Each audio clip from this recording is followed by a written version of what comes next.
এবং আকাশী জাফিদারি মাঠের দক্ষিণ প্রান্তে মহিনন্দর রেল ক্রসিং গেলেন তার সতীর্থকে। আবারও চমৎকার পাস, ওয়াকিব তার নিয়ন্ত্রণে রেখেছেন এখনো বল। দেখা যাক চমৎকার কি বোরহান, দলীয় গোলকিপার বোরহান কিছুটা মাইনাস করে নিলেন। সেখানে আছেন রাকিব, রাকিব বিপদ ধরতে পারেনি। আবার নাই, তাদের নিজেদের মধ্যে অবশ্য আদান প্রদান। নাইম চমৎকার একজন ফুটবলার, আপনার জানেন ওয়াকিব চমৎকার একজন ফুটবলার, আপনার জানেন অনূর্ধ্ব 17 কিন্তু তিনি খেলাচ্ছেন ঢাকা বিভাগীয় অঞ্চলে। চমৎকার একজন নাইমকে যারা দেখতে পাচ্ছেন দলীয় ক্যাপ্টেন। আবার মোবারক, মোবারক দেখা যাক তার নিয়ন্ত্রণে বল ব্যাক পাস করলেন। সেখানে আছেন আবারও নাইম,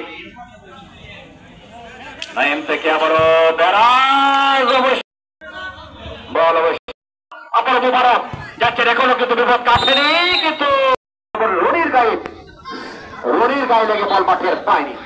কর্নার মেরাজ প্রত্যেকটি গেল চমৎকার কিন্তু পাস। সেখানে রাজীব আবারও বল চলে যাক